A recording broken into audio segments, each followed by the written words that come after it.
Shalom Israel, and this is Yasharallah here with a midweek message for you all this midweek.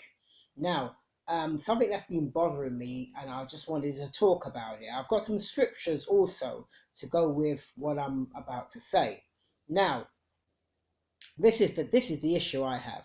Now, now we know this is now the so-called, vid-19 saga that's going on. I've got to be careful how I choose my words, because if there's certain words you use and YouTube don't like, they will block or cancel your account and block your YouTube channel. So I've got to be careful on the words that I use.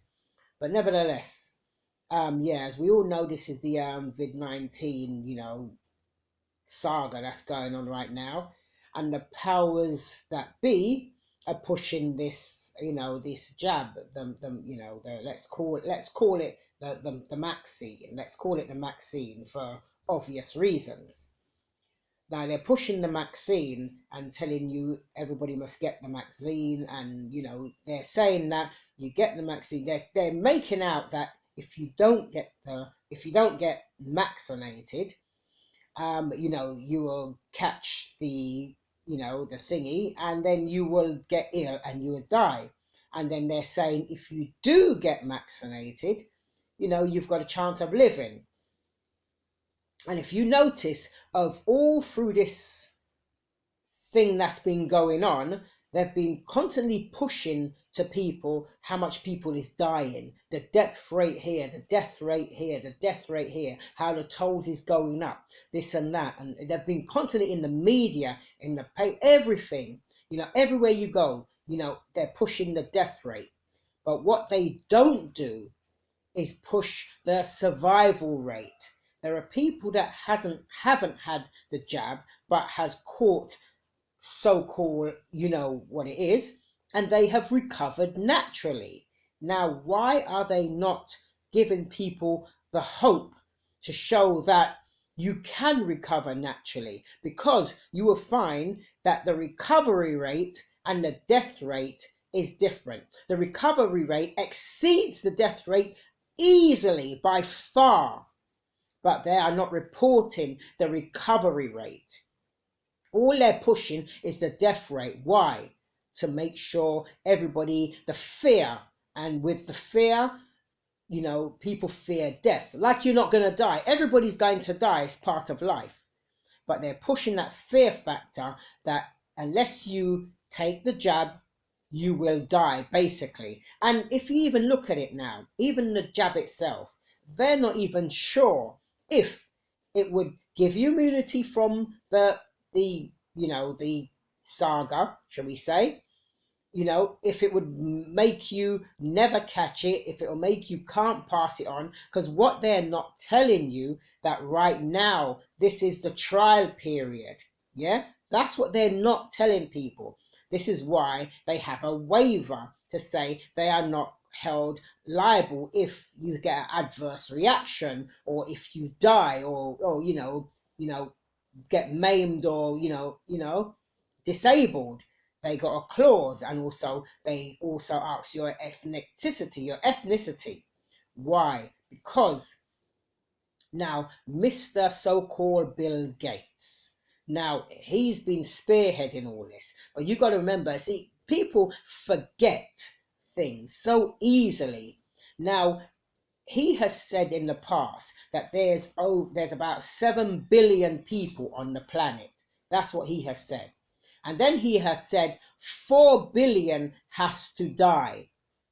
Now, are you going to trust a man that's telling you that we need to, let's use the word they use, cull the population? Yeah? Are you going to trust the man to take his, whatever it is that's in, whatever it is they put in your arm? Are you going to trust the man that says that over half of the population of the people need to die? Yeah? And then they have said, I mean, I've got the report too, where him and his wife, which is Bill Gates and his wife, Melinda or Belinda, whatever her name is, they have clearly sat there and said on an interview that that blacks and the elderly should be vaccinated first. To get this vaccine first. And from there, you want to do tiering in various countries to make sure your most vulnerable populations get it. In our country, that would be Blacks and Native Americans, people with underlying health conditions, and the elderly. And so we need to look at as a globe, and we're involved with many European leaders and African leaders and others in Southeast Asia to make sure there's a purchasing fund that can pull that vaccine through when it's available and get it out in wide scale distribution.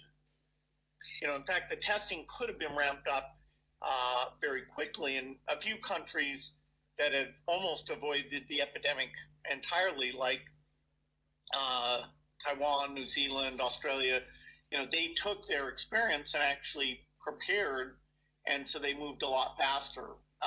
So we'll have to prepare for the next one. That, I'd say is will get attention this time. Now, I want to ask you a question, my people. When have these people, the other nations, ever had our best interests at heart? When have they ever tried to save us first? But all of a sudden, we are the ones that are more at risk and we need to take it first. Now, you got to think and do your maths. Come on, you need to wake up and think. And look, this was strategically planned, because if you look at when this second lockdown came in, it came in from, so lucky, it came in, it came in, so lucky, I've just had my breakfast, so you have to bear with me. It tastes good, by the way. Anyway, it came in from between October and it ended the end of February, because in early March, they say they want to open schools and open things back up again. Now, use your head, people. What normally happens between October and February? It's normally the flu season. That's what it normally is. People normally bunged out with flu. A lot of people died of flu and so forth. It's the flu season. Notice you have not heard anything about flu. All you've heard is about the COVID-19. And remember, flu carries the same symptoms. So everything that you had, they said it was the COVID-19. But what happened to these millions of people and these thousands and whatever amount of people that's been catching the flu yearly prior to now? Where are they, people? Think. Now, it's like I said, this is just a quick midweek message. We gotta do the maths, and we gotta say to ourselves, are we trusting in man, or are we trusting in the Most High God? Because only the Most High God can save you out of anything. Now, watch this, yeah? I'm gonna start. This is Jeremiah. Watch this. This is Jeremiah chapter 17 and verse 5. Listen to this, yeah? And it reads, the book of Jeremiah chapter 17 and verse 5. And it reads, thus saith the Lord. I'm going to read everything as it is printed in the book. And it reads, thus saith the Lord, cursed be the man that trusteth in man. Hear that? Cursed be the man that trusteth in man. And here we go. And maketh flesh his arm, and whose heart departeth from the Lord. So you see, you are trusting in man, because man is telling you, take the vaccine and live. Yeah? But listen to this. This is the book of Proverbs. Watch this, yeah? Just going to show you something here. Proverbs chapter 7 and verse 2. Listen to what the Most High God, the creator of heaven and earth, the ruler of all things seen and unseen. Listen to what he says. This is Proverbs chapter 7 and verse 2. And it reads, keep my commandments and live. Hear that? Keep my commandments and live. And my law as the apple of thine eye. Now you hear that? Now there's two scenarios I'm showing you. You either trust in man or you trust in the Most High God.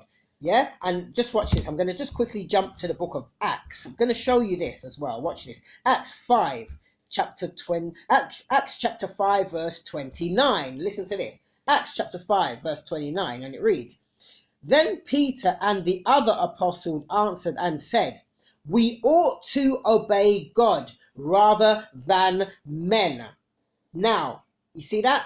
Now, let's look at this, because even let's like say the Maxine, yeah? The Maxine.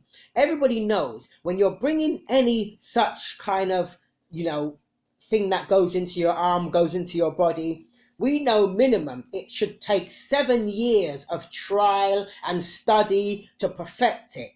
But this was rushed through within 6 months. And what did they do? Because in their law says that it's got to take at least 7 years. It's got to go through trials and all that before it gets the approval to worldwide and official use on people.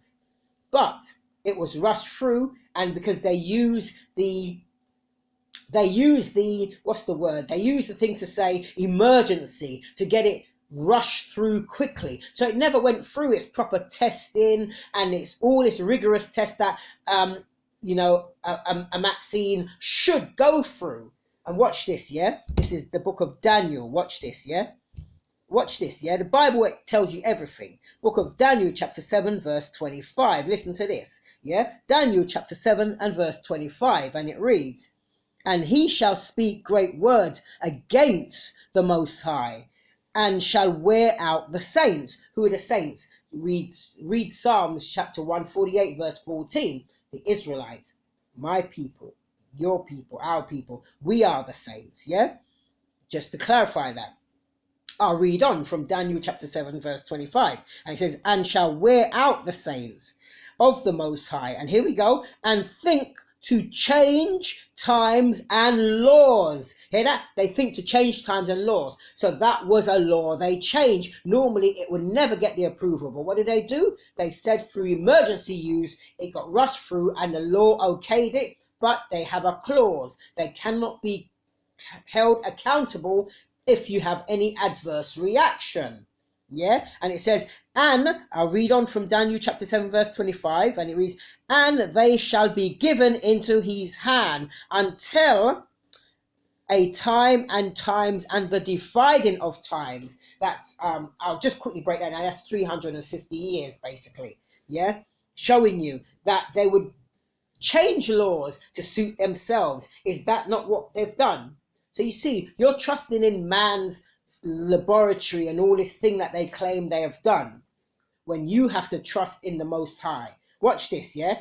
Watch this. This is the book of Isaiah, chapter 59. Watch this, yeah? Isaiah 59 and verse 1. And it reads, Isaiah chapter 59, verse 1. And it reads, Behold, the Lord's hand is not shortened, that it cannot save, neither his ear heavy, that it cannot hear. So showing you that the Most High can save you from anything. But why has he left you in this, where you are now departing from the Most High and you're trusting in man? Here's why. Watch this. Jump one verse down. Isaiah 59 verse 2. And it reads, But your iniquities have separated between you and your God, and your sins have hid his face from you, that he will not hear. Now there's the problem, because you won't keep his laws, statutes and commandments. You choose to stay in sin. Because why? This country, the world and the churches teach you don't have to keep the laws. All you have to do is believe. But listen to this, yeah? 1 John chapter 3, and they keep saying that, like the church say all the time, we must not sin, we must stay away from sin. So they're telling you that sin is still on the earth, but they don't tell you what sin is. Let me tell you what sin is according to the Bible, not according to man. 1 John chapter 3 and verse 4, and it reads, 1 John chapter 3 verse 4, Whosoever committeth sin, so if you're doing sin, transgresseth also the law, meaning you're breaking the law. And then it says, for sin is the transgression of the law. So when you're breaking God's laws, that's when you're in sin. So that's what sin is. Sin is the transgression of the Most High's laws. So in order to not be in sin, what must you do? You must be keeping his laws, yeah? And watch this. And you know, and some of you people as well, you think, oh no, I'm good, I'm blessed because I'm prospering. I've got a great job, I've got a good house, I've got how much, cars, I've got money in my bank. So you think you're doing well, yeah? But you have to remember, if you are not keeping the Most High God's laws, statutes, and commandments, that what you have all received is only but for a season. And then you have to wonder, where is that blessing coming from? Watch this. This is the book of Matthew. Watch this. Where is that blessing coming from? So everybody, when they got a lot of stuff, they got house, car, money, women, or whatever, everything's going good, they think they're blessed of the Lord. That's what they think. But watch this. Matthew chapter 4 and verse 8 into 9. Watch this. Matthew chapter 4 verse 8. And it reads, again, the devil taketh him up. This is when he took the Messiah, which is one that you call Christ, took him up into the plane to show him all the kingdoms of the world. Watch this, yeah, I'll take it from the top again. Matthew chapter 4, verse 8, and it reads, again, the devil taketh him up into an exceedingly high mountain, and showeth him all the kingdoms of the world, and the glory of them. And this is what it says. Listen to this, verse 9. And saith unto him, all these things will I give thee, if thou wilt fall down and worship me. So you see, the devil took the Messiah up to a mountain, showed him all these kingdoms and all the glory of them, and say, I will give you all this if you bow down and worship me. So now I'm showing you that the devil can answer prayers also. Bear that in mind. So if you're not keeping the laws, statutes, and commandments with the faith of Yahushua, which is the one that you call Christ, if you're not keeping them, when you're getting your goods and you're being blessed in earthly stuff, remember where it could be coming from. It might be coming from the devil, because remember, you're either worshipping the Most High God or you ain't. There's no in between. You're either keeping his laws, statutes, and commandments, being obedient to his voice, keeping his works, which is his works are the laws, statutes, and commandments, and the faith of the Messiah, meaning you believe by doing the works, there's going to be a good reward at the end. It's just like when you're at work. When you go and do your job that you do, your 9 to 5 or whatsoever, right? You have faith that when you've done the work, your employer will pay you. That's the faith. You know, by doing the work, there's a payment at the end. Same with the Messiah and the Most High God. You're doing the works, which is the works of the law, statute, commandments, with the faith of Yahushua, which is one that you call Christ. There's going to be a reward at the end. But remember, he that endureth unto the end, the same shall be saved. Bear that in mind. And watch this. So all these people that are not keeping the law, not keeping the statutes and commandments, praying to the Most High, think they're going to be heard. This is what he says. Watch this. This is the book of John. This is what the Most High says about that. John chapter 9 verse 31. Listen to this. John chapter 9 verse 31. And it reads, now we know that God heareth not sinners. Remember 1 John 3:4. The sin is the transgression of the law. So you see it said here, now we know that God heareth not sinners. But if any man be a worshipper of God and doeth his will, him he heareth. So that's when he's hearing you, when you're keeping his laws, statutes, and commandments with the faith of Yahushua, which is the one you call Christ. Now watch this. I'm going to quickly jump to the book of 1 Peter. And see, once you're doing all that he says, yeah, it will be well with you. Watch this. The book of 1 Peter, chapter 3 and verses 12 to 13. Watch this. 1 Peter, chapter 3 and verse 12. And it reads, for the eyes of the Lord are over the righteous, and his ears are open unto their prayer. I hear that. but the face of the Lord is against them that do evil. Verse 13, and it reads, and who is he that will harm you if ye be followers of that which is good? So who will harm you if you're a follower of that which is good? Now, what is good according to the Bible? Not according to man. Let's see what is good according to the Bible. Romans chapter 7 and verse 12. Watch this.